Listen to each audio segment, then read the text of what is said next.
Welcome back to my YouTube channel learning student. तो आज हम देखेंगे जो क्लास 10th के बच्चे हैं उनके लिए साइंस से, क्योंकि चैप्टर का नाम है जीव जनन कैसे करते हैं। ठीक है, तो जीव जनन कैसे करते हैं उस चैप्टर में आज का टॉपिक जो हमारा है वो है मादा जनन तंत्र। इससे पहले का जो भी टॉपिक आपको चाहिए आप हमारे चैनल पे जाकर के देख सकते हैं। तो चलिए देखते हैं मादा जनन तंत्र, फीमेल रिप्रोडक्टिव सिस्टम। देखिए, मानव मादा के जनन तंत्र के मुख्य अंग तथा ग्रंथियां निम्नलिखित हैं। ठीक है, जो मादा यानी जो फीमेल होती हैं उनमें जनन तंत्र के मुख्य अंग हैं और कुछ मुख्य ग्रंथियां भी होती हैं। देखिए, जिनमें से पहला है मुख्य अंग अंडाशय, जिसे हम ओवरी कहते हैं।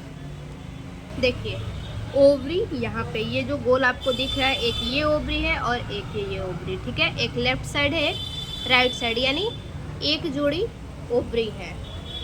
देखिए, स्त्री में एक जोड़ी अंडाशय ओवरीज उदर गुहा में वृक्कों से थोड़ा नीचे। ये कहाँ पाया जाता है?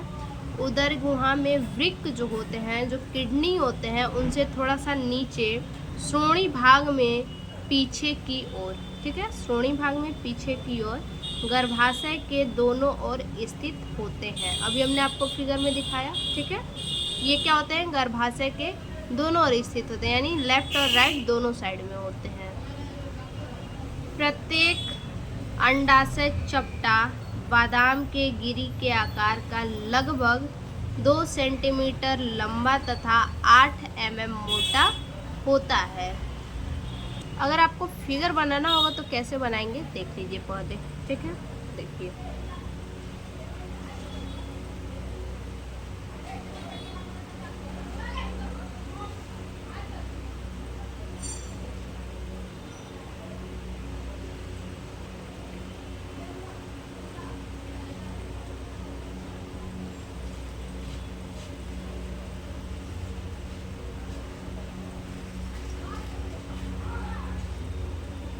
बिल्कुल इसी तरह से जो है कि आपको फिगर बनाना होगा। ठीक है,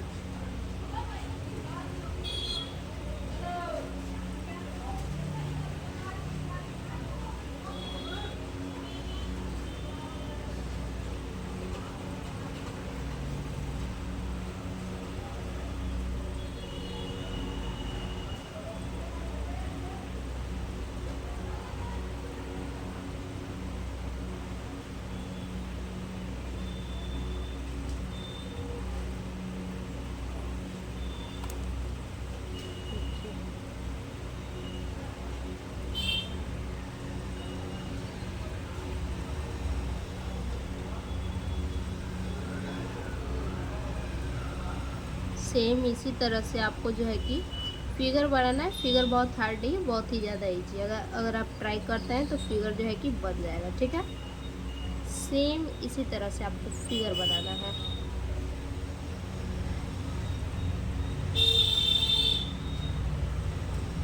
ठीक है, तो ये हो गया ओवरी। ठीक है, ये हो गया आपका जो है कि मादा जनन तंत्र। ठीक है, अब इसमें जो है कि सबसे पहले क्या बोला है, यहाँ पे अंडाशय बोला है। ठीक है, तो अंडाशय यहाँ पे होता है, यहाँ ऐसे अंडे के आकार में लंबा बिल्कुल जुड़ा हुआ होता है दोनों साइड से। ठीक है, ये दोनों साइड से जो है कि जुड़ा हुआ होता है। तो ये दो क्या हो गया? ये अंडाशय हो गया। ठीक है, और ये क्या बोला है? श्रोणी भाग में पीछे की ओर गर्भाशय के दोनों ओर स्थित होता है। ये कहाँ स्थित होता है? श्रोणी भाग में जो है कि पीछे की ओर और दोनों तरफ ओवरी है। ठीक है, ये क्या है? ओवरी है, दोनों तरफ ये स्थित होता है। ठीक, उसके बाद प्रत्येक अंडाशय चपटा बादाम के गिरी के आकार का। ये क्या है? आपको दिख रहा है, ये क्या है? चपटा है। ठीक है, और ये बिल्कुल बादाम के गिरी के आकार का बिल्कुल चपटा है, गोल। गिरी के आकार का, लगभग 2 सेंटीमीटर लंबा तथा 8 mm मोटा होता है। ठीक है, इसकी लंबाई कितनी होती है, इसकी ये जो लंबाई है ये 2 सेंटीमीटर लंबा होता है, और इसकी मोटाई अगर इसको देखा जाए तो ये 8 mm होता है। ठीक है, कितना होता है ये 8 mm होता है। आगे देखिए, अंडाशय के अंदर जनन कोशिकाओं से अंड जनन की क्रिया के द्वारा अंड बनते हैं। ठीक है, अंडाशय के अंदर, यानी ये जो अंडाशय है इसके अंदर जनन कोशिकाओं से अंड जनन की क्रिया के द्वारा अंड बनते हैं। ठीक है, ये इसमें क्या होते हैं, अंड बनते हैं। अंड जनन की जब क्रिया होती है तो इसमें क्या बनते हैं, अंडे बनते हैं। ठीक है, तथा साथ ही मादा हार्मोन्स का स्रावण भी होता है। और जब इसमें अंडे बनते हैं तो क्या होता है, जो फीमेल में हार्मोन्स होता है उस हार्मोन्स का स्रावण होता है। लड़की के अंडाशय में हजारों अपरिपक्व अंड जन्म से ही होते हैं। देखिए, जब एक लड़की जन्म लेती है, माँ के गर्भ से जब जन्म लेती है, ठीक है, तो उसी वक्त उसके अंडाशय में, ठीक है, उसका ये जो अंडाशय है, इस अंडाशय में उसी वक्त अपरिपक्व क्या होते हैं, अंडे पाए जाते हैं। ठीक है, हजारों की मात्रा में अपरिपक्व अंडे जन्म से ही होते हैं। प्रत्येक माह 2 में से एक अंडाशय द्वारा एक अंड का परिपक्वन होता है। और जो प्रत्येक माह जो पीरियड आता है, ठीक है, प्रत्येक माह जो मासिक होता है, उसी मासिक के दौरान इससे क्या होता है, देखिए यहाँ बोला है कि माह 2 में से एक अंडाशय द्वारा एक अंड का परिपक्वन होता है। और प्रत्येक माह में क्या होता है, 2 अंडाशय है, दोनों अंडाशय में से क्या होता है, एक महीने में एक अंडाशय से तो दूसरे महीने में दूसरे अंडाशय से क्या होता है, अपरिपक्वन होता है। ठीक है, अंडा क्या होता है, परिपक्व होता है। अगला है अंडवाहिनी यानी फाइलोपियन ट्यूब। अब इसमें फाइलोपियन ट्यूब ये है, ठीक है, ये क्या है, फाइलोपियन ट्यूब है। ठीक है, फाइलोपियन ट्यूब। और इसमें भी क्या है, एक ये फाइलोपियन ट्यूब है और एक इधर ये है। ठीक है, देखिए, प्रत्येक अंडाशय में लगभग 10 सेंटीमीटर लंबी एक नली निकलती है जिसे अंडवाहिनी कहते हैं। ठीक है, ये जो नली है ये लगभग 10 सेंटीमीटर लंबा होता है। ठीक है, 10 सेंटीमीटर क्या होता है, लंबा होता है। ये नली दोनों तरफ, इधर भी 10 सेंटीमीटर लंबा होगा और ये इधर भी 10 सेंटीमीटर लंबा होता है। अंडवाहिनी अंडाशय की ओर चौड़ी होती है। ठीक है, जो अंडवाहिनी होती है, ठीक है, ये जो अंडवाहिनी है, ठीक, वो क्या होती है, यहाँ क्या है, अंडाशय। ठीक है, और इस अंडाशय क्या क्या हो गई है, ये देखिए, ये कितनी चौड़ी बिल्कुल हो गई है। ठीक है, यहाँ पे भी ये भी क्या है, चौड़ी हो गई है। तो वही बोला है कि अंडवाहिनी अंडाशय की ओर चौड़ी होती है तथा इस भाग को एम्पुला कहते हैं। और ये जो चौड़ा वाला भाग है इसको क्या कहते हैं, एम्पुला कहते हैं, एम्पुला।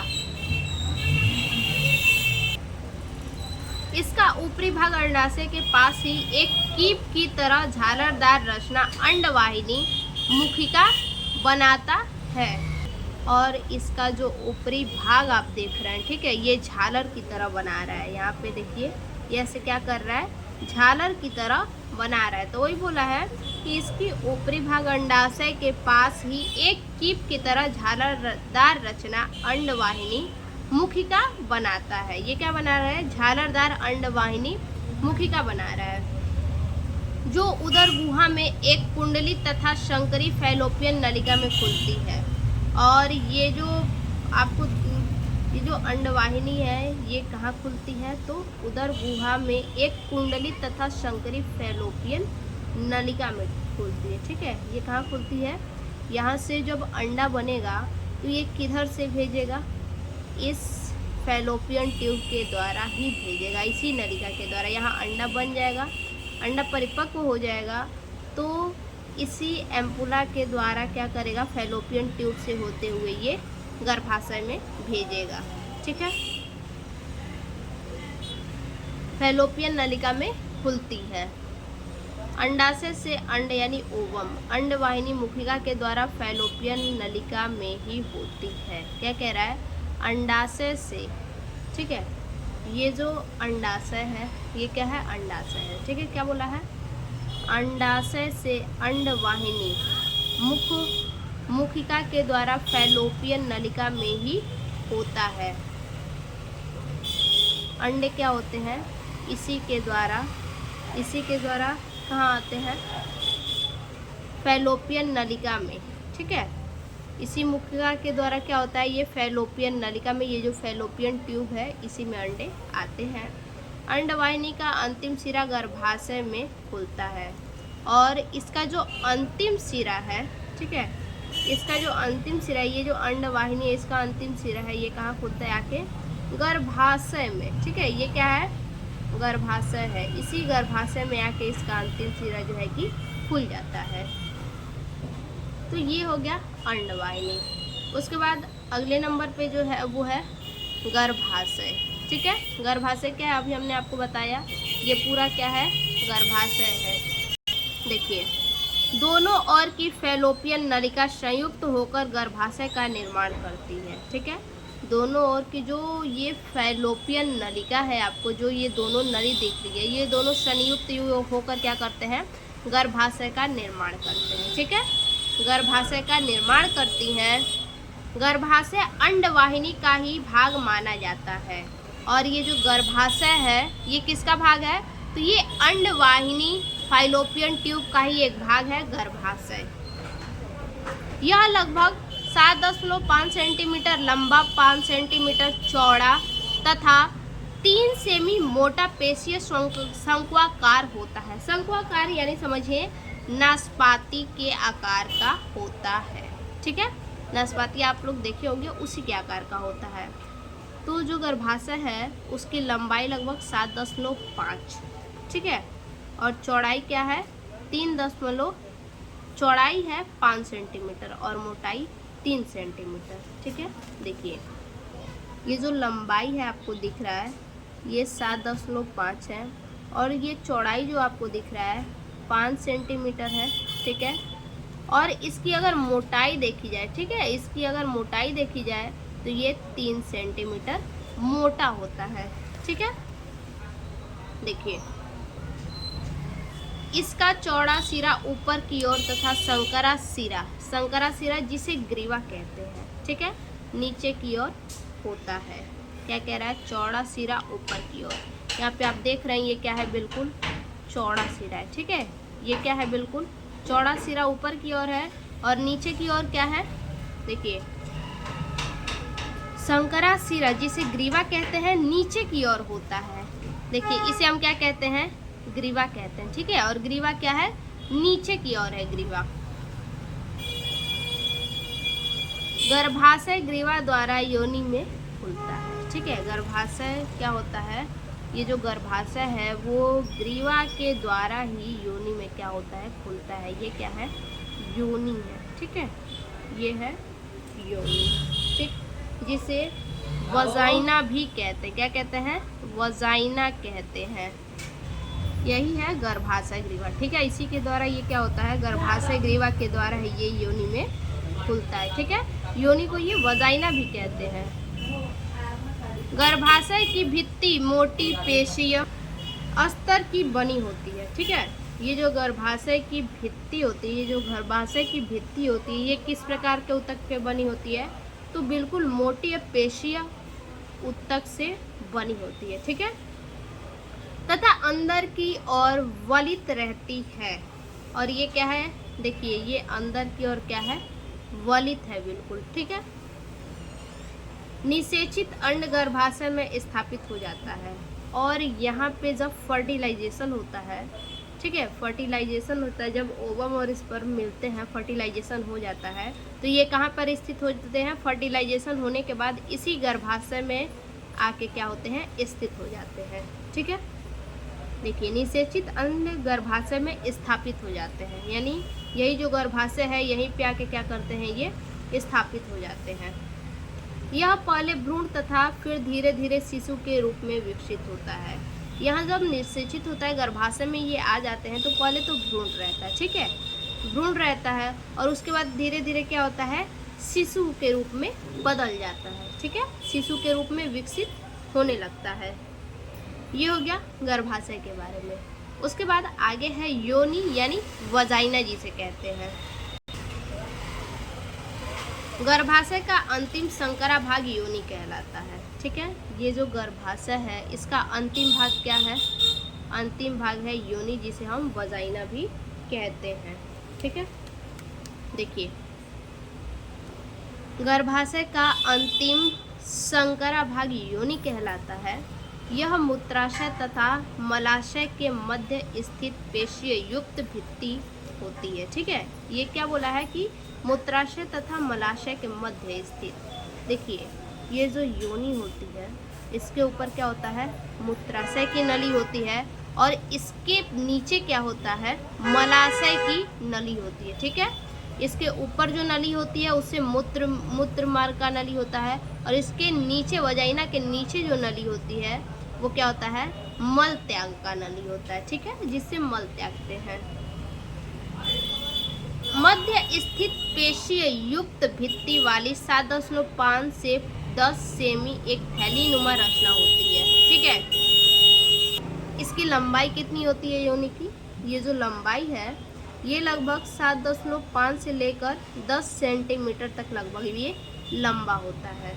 ठीक है, देखिए पेशीय युक्त भित्ति वाली 7.5 से 10 सेंटीमीटर लंबा एक थैलीनुमा रचना होती है। ठीक है, ये देखिए आप देख सकते हैं फिगर में कि इसकी रचना कैसी है, बिल्कुल थैलीनुमा इसकी रचना है, थैले की तरह बिल्कुल।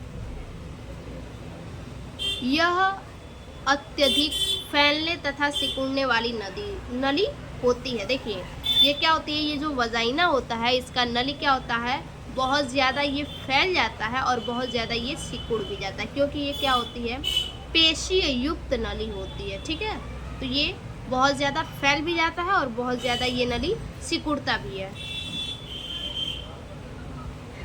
मैथुन के समय यहीं से नर शिश्न मादा के शरीर में प्रवेश करता है। ठीक है, क्या होता है? जब मैथुन के समय, फर्टिलाइजेशन के समय जो है कि यहीं से जो नर का शिश्न होता है वो मादा के शरीर में प्रवेश करता है और शुक्राणु योनि मार्ग में स्थापित हो जाता है। ठीक है, जो स्पर्म होता है वो कहाँ स्थापित हो जाता है? तो जो स्पर्म होता है योनि के मार्ग में स्थापित हो जाता है। ठीक है, ये जो है योनि मार्ग जो है इसी में स्पर्म क्या होता है? स्थापित हो जाता है और यहीं से क्या होता है? फर्टिलाइजेशन होके गर्भाशय में जाके स्थापित हो जाता है। ठीक है, जो कि भ्रूण से शिशु का निर्माण करता है। रजोधर्म स्राव के समय योनि ही मार्ग का कार्य करता है। देखिए रजोधर्म के समय, मासिक के समय क्या होता है? मासिक के समय जो ये योनि है इसी योनि से रक्त का स्राव होता है। ठीक है, इसी योनि से क्या होता है? रक्त का स्राव होता है रजोधर्म में। योनि ही मार्ग का कार्य करती है। यह ही प्रसव के समय शिशु को मार्ग प्रदान करती है। यह योनि छिद्र द्वारा बाहर खुलती है। देखिए जब गर्भाशय में शिशु क्या होते हैं? पूरे 9 मंथ के हो जाते हैं, जब बच्चे होने वाले होते हैं। ठीक है, जब बच्चे माँ के गर्भ से बाहर आने वाले होते हैं तो वो इसी योनि के मार्ग से बच्चे बाहर आते हैं। ठीक है, इसी योनि के मार्ग से, इसी छिद्र से क्या होते हैं? बच्चे बाहर आते हैं। इसीलिए कहा गया है ये जो योनि होता है ये बहुत ज़्यादा फैलता है और बहुत ज़्यादा सिकुड़ता भी है, क्योंकि इसी मार्ग से क्या होते हैं? बच्चे बाहर आते हैं गर्भाशय से। तो ये हो गया योनि। उसके बाद सहायक कुछ ग्रंथियाँ उनको देख लेते हैं। सहायक ग्रंथियाँ में पहला ग्रंथि जो है, देखिए स्त्रियों में उपयुक्त जननांगों के अतिरिक्त कुछ सहायक ग्रंथियां भी पाई जाती हैं जिनसे होने वाले स्राव जनन क्रिया में सहायक होता है। ये निम्न प्रकार के होते हैं। ठीक है, तो इनमें कुछ ग्रंथियां भी पाई जाती हैं जो कई प्रकार की हैं, निम्न प्रकार की हैं। उन ग्रंथियों को अब हम देख लेते हैं, जिनमें से पहला है बार्थोलिन ग्रंथियाँ। ठीक है, देखिए योनि के पार्श्व में एक जोड़ी बार्थोलिन या प्रघ्राण ग्रंथियाँ पाई जाती हैं। इनसे निकलने वाला स्राव मैथुन के समय योनि में चिकनाहट प्रदान करता है। क्या कह रहा है कि योनि के पार्श्व में, ठीक है, योनि के पार्श्व में एक जोड़ी बार्थोडीन या प्रगरण ग्रंथियां पाई जाती हैं। ठीक है, यहाँ जो योनि है इसी के पास में क्या होता है कहीं पे, जो कि बार्थोडीन ग्रंथियां पाई जाती हैं। ठीक है, इनसे निकलने वाला स्राव मैथुन के समय, ठीक है, जो योनि से स्राव निकलता है, ठीक है, सफ़ेद सफ़ेद द्रव की तरह जो स्राव निकलता है वो योनि में चिकनाहट प्रदान करता है। ठीक है, वो क्या करता है, ये जो योनि है इस योनि में जो है कि चिकनाहट प्रदान करता है। ठीक है, मैथुन के समय क्या करता है, ये योनि में चिकनाहट प्रदान करता है। दूसरे नंबर पे है पेरिनियल ग्रंथियां। देखिए,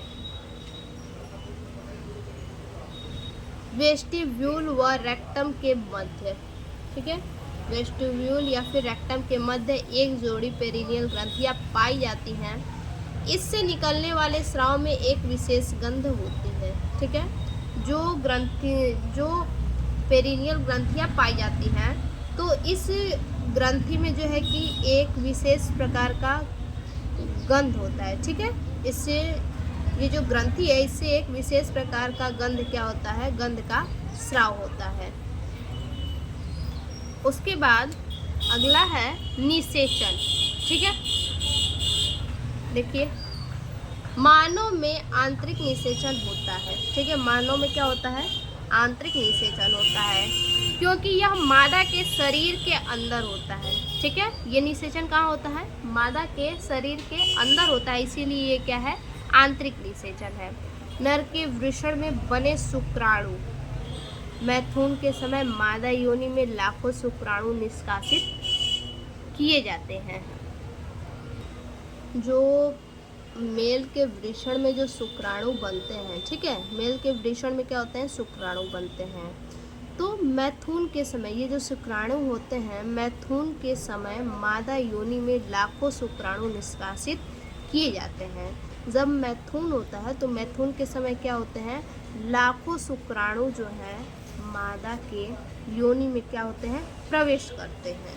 ठीक है, शुक्राणु बहुत ज़्यादा सक्रिय तथा गतिशील होते हैं, और जो शुक्राणु होते हैं वो क्या होते हैं, बहुत ज़्यादा ही एक्टिव होते हैं। बिल्कुल, शुक्राणु ग्रीवा द्वारा गर्भाशय में अंडवाहिनियों में चले जाते हैं। ठीक है, शुक्राणु किसके द्वारा जाते हैं, तो शुक्राणु जो है ग्रीवा द्वारा गर्भाशय में, ठीक है, ग्रीवा के द्वारा गर्भाशय में अंडवाहिनियों में चले जाते हैं। ग्रीवा ये क्या है, ये आपको दिख रहा है, ये ग्रीवा है। ठीक है, इसी ग्रीवा के द्वारा गर्भाशय में जाते हैं और गर्भाशय से कहाँ जाते हैं, अंड वाहिनियों में जाते हैं, और यहाँ से अंडा निकल के आता है और यहीं पे क्या होता है, फर्टिलाइजेशन होता है। ठीक है, तो जाके भ्रूण बनता है। देखिए, शुक्राणु ग्रीवा द्वारा गर्भाशय में अंड वाहिनियों में चले जाते हैं। अंडाशय द्वारा केवल एक अंड बनता है। ठीक है, यहाँ क्या होता है, ये जो अंडाशय है, अंडाशय के द्वारा एक अंडा बनता है। ठीक है, और देखिए, केवल एक शुक्राणु इस अंड के साथ अंड वाहिनी में संलयित हो जाता है। ठीक है, और यही जो एक अंडा बनता है, यही शुक्राणु के, एक शुक्राणु से जो लाखों शुक्राणु इसमें जाते हैं, उन्हीं में से एक शुक्राणु से क्या होता है, यहाँ पे ये एक अंडा बनता है, और वो शुक्राणु और अंडे क्या होते हैं, दोनों संलयित हो जाते हैं, यानी निषेचन दोनों का हो जाता है, दोनों मिल जाते हैं और एक युग्मनज बनाता है। यहाँ पे क्या होता है, फर्टिलाइजेशन होता है, और क्या होता है, एक युग्मनज बनाता है। इस क्रिया को निषेचन कहते हैं। ठीक है, इसी क्रिया को हम क्या कहते हैं, निषेचन कहते हैं। जो मेल का स्पर्म होता है वो ग्रीवा के द्वारा क्या होता है, गर्भाशय में आता है, और गर्भाशय से फैलोपियन ट्यूब में आता है, और ओवरी से एक अंडा निकलता है जो कि स्पर्म से क्या होता है, संलयित हो जाता है। ठीक है, मिल जाता है, और क्या करता है, मिल करके एक युग्मनज बनाता है, और इसी क्रिया को निषेचन कहते हैं, फर्टिलाइजेशन कहते हैं। अतः अंडे का निषेचन अंडवाहिनी में होता है। ठीक है, अंडे का निषेचन कहाँ होता है, यहाँ पे क्या हो रहा है, निषेचन हो जा रहा है दोनों का। तो ऐसे आप कह सकते हैं कि जो अंडे का निषेचन है वो फैलोपियन ट्यूब अर्थात अंडवाहिनी में होता है, और इसी क्रिया को फर्टिलाइजेशन या फिर निषेचन कहते हैं। इसके बाद अगला है भ्रूण का विकास। अब भ्रूण का विकास किस तरह से होता है, देखिए, जब अंड वाहिनी में निषेचित हो जाता है, ठीक है, जब अंड क्या होता है, अंड वाहिनी में निषेचित हो जाता है, यहाँ से जो अंडा है निकल के ये क्या होता है, इसमें निषेचित हो जाता है, स्पर्म और अंडे एक दूसरे से मिल जाते हैं, निषेचित हो जाते हैं, तो युग्मनज बनता है। क्या बनता है, युग्मनज यानी जाइगोट बनता है, जो निषेचन के बाद गर्भाशय में स्थापित हो जाते हैं। यहाँ तो निषेचन हो जाता है, ठीक है, यहाँ पे निषेचन तो हो जाता है, निषेचन होने के बाद क्या होता है, ये आ जाते हैं गर्भाशय में, ठीक है, यहाँ पे फैलोपियन ट्यूब में निषेचित हो जाएंगे और निषेचित होकर आएंगे गर्भाशय में। जो निषेचित के बाद गर्भाशय में स्थापित हो जाता है, युग्मनज एक द्विगुणित संरचना होती है, ठीक है, युग्मनज एक द्विगुणित संरचना होती है, अतः इसमें समसूत्री विभाजन होता है, ठीक है। इसमें किस प्रकार का विभाजन होता है, तो समसूत्री इसमें विभाजन होता है, यानी यहाँ पे जब निषेचन होगा तो गर्भाशय में आएगा तो भ्रूण बनेगा, ठीक है, भ्रूण बनेगा तो 1 से 2 सेल, ठीक है, 2 से 4, 4 से 8, 8 से 16, 16 से 32 ऐसे डिवाइड होगा, ठीक है, और 32 के बाद क्या होगा, वो आपका जो है कि उसके बाद जाइगोट यानी युग्मनज बनने लगेगा, ठीक है। देखिए, समसूत्री विभाजन होता है और बहुकोशिकीय भ्रूण का निर्माण होता है, ठीक है, क्या होता है, बहुकोशिकीय जो भ्रूण होते हैं उनका निर्माण होता है स्तनधारियों में, ठीक है, स्तनधारियों में भ्रूण को माँ के रुधिर से ही पोषण मिलता है। जो स्तनधारी होते हैं यानी मानव में अगर कहा जाए तो मानव में जो भ्रूण होते हैं गर्भ में, उनको माँ के रुधिर से ही पोषण मिलता है, ठीक है, बच्चे को यानी भ्रूण को कैसे पोषण मिलता है, तो माँ के रुधिर से मिलता है। इसके लिए माँ के शरीर में एक विशेष संरचना होती है, ठीक है, कैसे पोषण मिलता है, तो उस पोषण के लिए एक विशेष प्रकार की संरचना होती है जिसे जरायु या अपरा कहते हैं, ठीक है, जिसे जरायु या अपरा कहते हैं। उसी जरायु या अपरा के द्वारा भ्रूण में बच्चे को क्या मिलता है, पोषण मिलता है। अपरा भ्रूण को पोषण, अपरा क्या करता है, भ्रूण को पोषण प्रदान करता है, जैसे कि ग्लूकोज, ऑक्सीजन तथा अन्य पदार्थों के स्थानांतरण के लिए एक बड़ा क्षेत्र प्रदान करते हैं, ठीक है। उसी अपरा से, उसी जरायु से क्या होते हैं, बच्चे को ग्लूकोज मिलता है, ऑक्सीजन मिलता है और अनेक पदार्थ मिलते हैं। स्थानांतरण के लिए एक बड़ा क्षेत्र भी प्रदान करता है। भ्रूण तथा माँ के बीच पोषण, श्वसन तथा उत्सर्जी पदार्थों आदि का आदान प्रदान जरायु द्वारा होता है, ठीक है। भ्रूण तथा माँ के बीच पोषण, भ्रूण और माँ के बीच जो पोषण होता है वो भ्रूण और माँ के बीच क्या होता है, पोषण होता है, श्वसन की क्रिया होती है, उत्सर्जी पदार्थ आदि का आदान प्रदान जो है कि जरायु, अपरा या फिर आप प्लेसेंटा कह लीजिए, इन्हीं के द्वारा होता है। निषेचन से लेकर बच्चे के जन्म के समय को, निषेचन से लेकर जब फर्टिलाइजेशन होता है, जब भ्रूण बनता है, ठीक है, जब फर्टिलाइजेशन होता है तब से लेकर के बच्चे के जन्म तक के समय को गर्भावधि कहते हैं, ठीक है, वो क्या है, गर्भावधि है। मनुष्य में औसत गर्भविधि, मनुष्य में औसत गर्भविधि लगभग 9 महीने अथवा 38 सप्ताह होती है, ठीक है। मनुष्य में औसत गर्भविधि कितने दिन की होती है, तो लगभग जब फर्टिलाइजेशन होता है उसके बाद से 9 महीने तक, ठीक है, क्या होते हैं, 9 महीने तक बच्चे गर्भ में ही होते हैं। 9 महीने कह लीजिए या फिर 38 सप्ताह कह लीजिए। गर्भधारण के 2-3 महीने बाद, जब एक महिला गर्भ धारण करती है तो उसके 2-3 महीने बाद विकसित हो रहे बच्चे को गर्भ कहते हैं।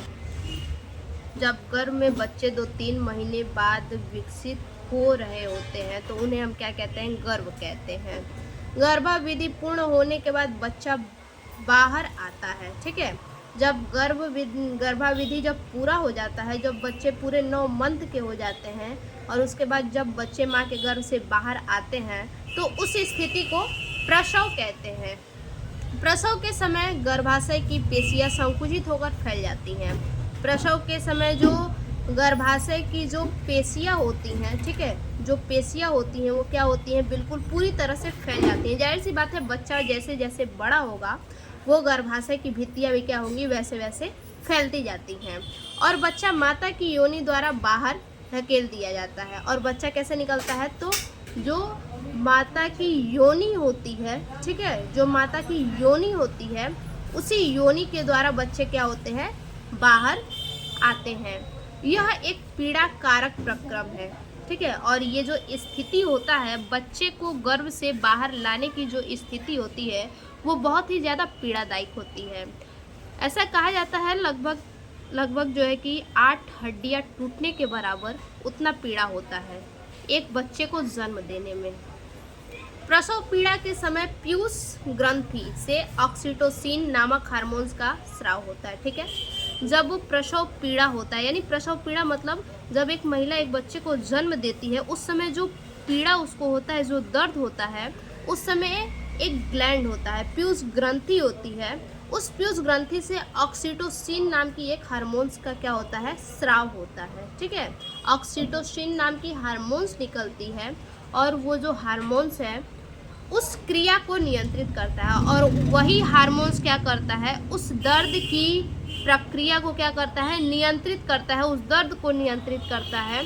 जन्म के बाद जरायु को काटकर अलग कर दिया जाता है और जब बच्चे का जन्म हो जाता है तो उस जरायु को जो नाभि से जुड़ा होता है, ठीक है, उस प्लेसेंटा को क्या करते हैं, काट करके अलग कर दिया जाता है जब बच्चा क्या होता है, गर्भ से बाहर आता है। तो ये हो गया मादा जनन तंत्र का पूरा टॉपिक, ठीक है। तो आज के लिए बस इतना ही, फिर से मिलते हैं एक और नए वीडियो में इसके आगे के नए टॉपिक के साथ। तब तक के लिए धन्यवाद।